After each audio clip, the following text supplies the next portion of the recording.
So far in 2021, the Nike ZoomX Invincible has been my favorite shoe by far. That ZoomX cushioning is just one of my favorite feelings underfoot. However, just recently I picked up the ASICS NovaBlast number 2, and well, this is causing some confusion in my little head. So I decided to put these two together to see which is better.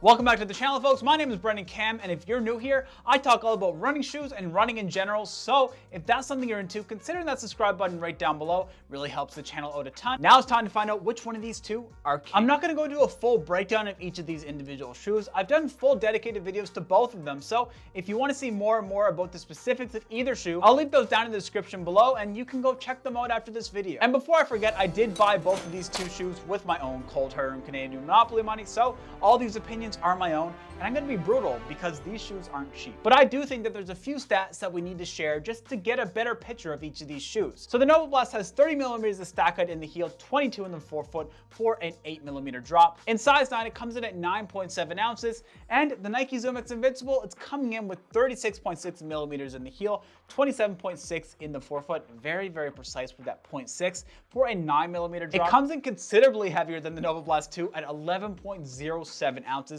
and I'll put both of those on grams on the screen for you folks. But yeah, the ZoomX Invincible is quite a heavier shoe than the NovaBlast. But anyway, let's get into the upper. So in terms of the upper, let's start off with the lockdown. So the lockdown in both of these shoes is actually quite good. I haven't had any troubles in either of them. The Flyknit upper that you get on the ZoomX Invincible, or Flyknit, whatever you call it, it's not really traditional Flyknit, it's a blend of Flyknit. It's okay, like the lockdown is very good due to that gusseted tongue and the nice structure through the heel collar. And the same thing with the NovaBlast is true. That gusseted tongue and the fitting of the upper is quite good, and the lockdown, I haven't had any trouble with either of them, so we're gonna have to go with a tie starting off. But in terms of comfort, this is where things get more one-sided, specifically for the NovaBlast 2. The NovaBlast 2 uses a double engineered jacquard mesh, and I find it just a bit more soft and overall more comfortable than the Flyknit upper that you're gonna get on the ZoomX Invincible. Whereas the Flyknit upper on the ZoomX Invincible just kind of feels, doesn't feel bad on foot, but it's definitely not as comfortable as you're gonna get with the double jacquard engineered mesh, however you say it.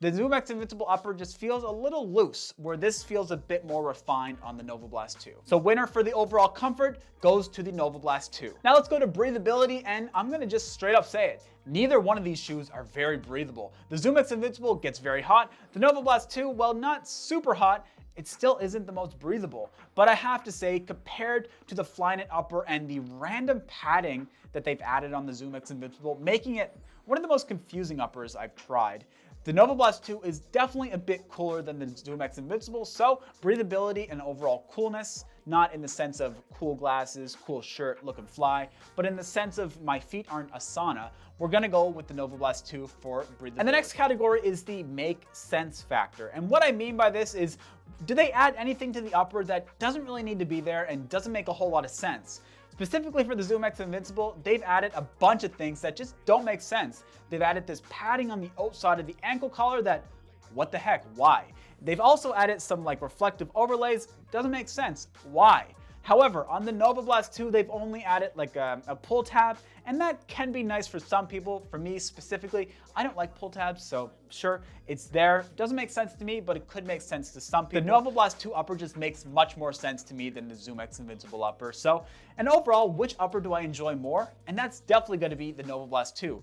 Overall, it just feels better on foot. The breathability is just a little bit better. The lockdown is about the same compared to the both of them. But overall, I just enjoy the NovaBlast 2 upper that much more. NovaBlast 2, I bestow on you the upper crown. Now let's move down to where the magic happens. The midsole. So which is more soft? Definitely the ZoomX Invincible is a much softer feeling underfoot. You essentially just squish into that ZoomX foam. That Flytefoam Blast midsole foam feels a bit more dense underfoot, but it's by no means firm. It is a very soft foam, but the ZoomX Invincible, it feels more airy and just a lot more compressive than what you're gonna get in the Flytefoam Blast. Now, which midsole has more bounce? Again, we're gonna have to go with that ZoomX Invincible. That ZoomX foam does feel very bouncy underfoot. However, the Flytefoam Blast is no chump either. It definitely has a little bit of response, but again, when I compress these two midsoles, I have them on either foot, it just feels a bit more bouncy in the ZoomX Invincible. So again, in terms of bounce, we're going ZoomX Invincible. But that also has its negatives. I have to be honest here.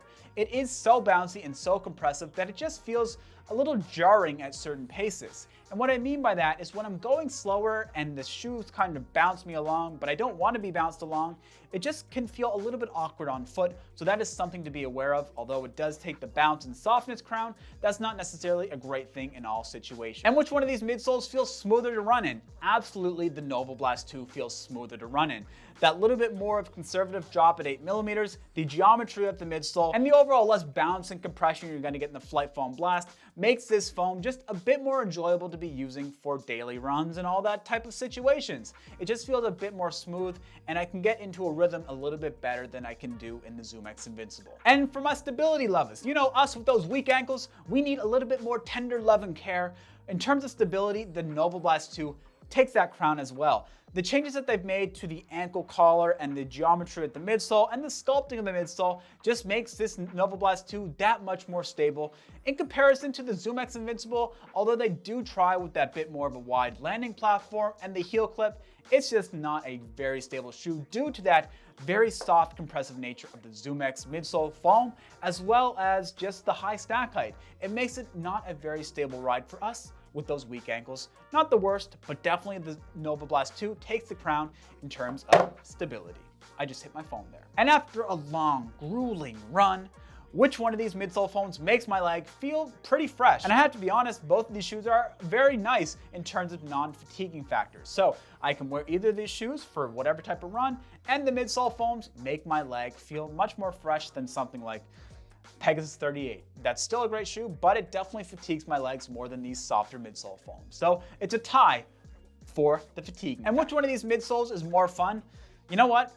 I'm surprised that I'm going to go this direction, but I do think that the NovaBlast 2 is more fun to run in. The reason for this is that the ZoomX Invincible, I really do feel the more that I've used it, it excels in certain pace ranges, but not so much in the slower stuff and not so much in the faster stuff. So it's a very limited range of fun. However, with the NovaBlast 2, you definitely can have fun at all different paces. It's soft enough that you can use it for those easy and very recovery-based days, and you can also take it out for your faster stuff. Not the best shoe for faster stuff, but that doesn't mean that if you are feeling fresh out there on a run, that you can't pick it up. It feels fantastic when you pick up the pace in this shoe.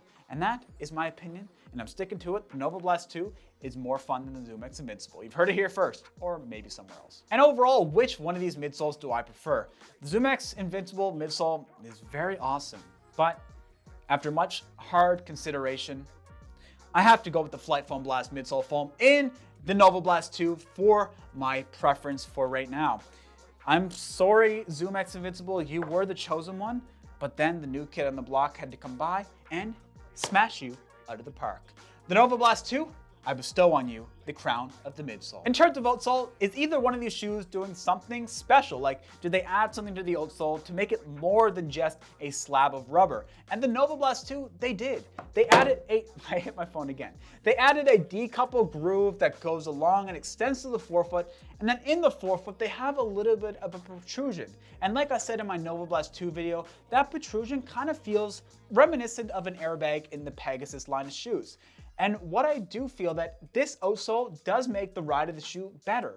They don't just have a slab of rubber, they've done a deconstructed groove, and it improves the overall ride of the shoe. So yes, the NovaBlast 2 does do something special, and it improves the overall ride. Now in terms of rubber coverage, the ZoomX Invincible is just fully covered. They have that waffle outsole design here through the midfoot and forefoot and heel. And then they also have two green slabs of smooth rubber. So it's a very full coverage of rubber, and they do need that because the ZoomX midsole foam is quite fragile, kind of like me. I'm a fragile human being, and that's what the ZoomX midsole is too. So am I the human embodiment of the ZoomX midsole foam?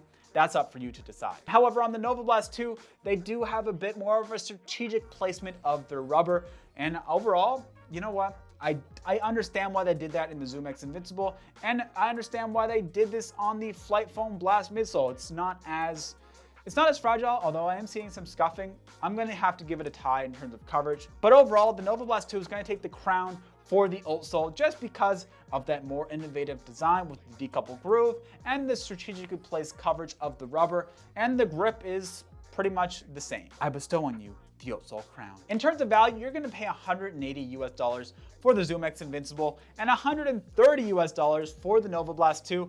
In Canadian dollars, it's $235 and $180. So you're paying 55 Canadian dollars more or $50 more for the ZoomX Invincible. And the value, guys, it's just not there. The NovaBlast 2 is gonna have to take the value crown. You can do much more different types of variations of your runs in this shoe, and it's gonna do those very, very well. In comparison to the ZoomX Invincible that I did actually think before that it was more versatile than it is, but as I've used it more and more, I've realized that it is great for certain pace ranges, certain intensities, and it's not that great at different paces. But the NovaBlast 2 is the value champion. I bestow on you the value crown. So overall, which do I prefer? It's gonna have to be the NovaBlast 2. This shoe has taken me by surprise. The reason being is I didn't really like the version 1 of this shoe. It was a bit too unstable for my weak, non-elite ankles. However, the changes that they've made to the NovaBlast 2 has made this shoe so much better, in my opinion. It's so much fun to run in, and compared to the ZoomX Invincible, which is still a fantastic shoe, these two are probably gonna go in my top 2 shoes of the year. But overall, I'm just enjoying the NovaBlast 2 that much better. And folks, that is gonna be my recommendation to you. If you can only buy one of these 2 shoes, just try the NovaBlast 2. And if you don't like it, exchange it for the ZoomX Invincible. But overall, NovaBlast 2 takes the crown. Oh, and by the way, I do have a link for the NovaBlast 2 in the description down below. It's an Amazon affiliate link. Doesn't mean anything for you. It just helps support the channel and keeps me allowing to do these shoe reviews. So if you are interested in the NovaBlast 2, I'd really appreciate it if you could use that link. All right, guys, thank you all so much for making it to the end of this video. What's your opinion? Have you tried either of these shoes or both of them? Which do you prefer? Let me know in the comment section down below. And I appreciate each and every one of you for tuning in and taking the time to watch, like, subscribe, share this video. You are all amazing. I will catch you on the next one.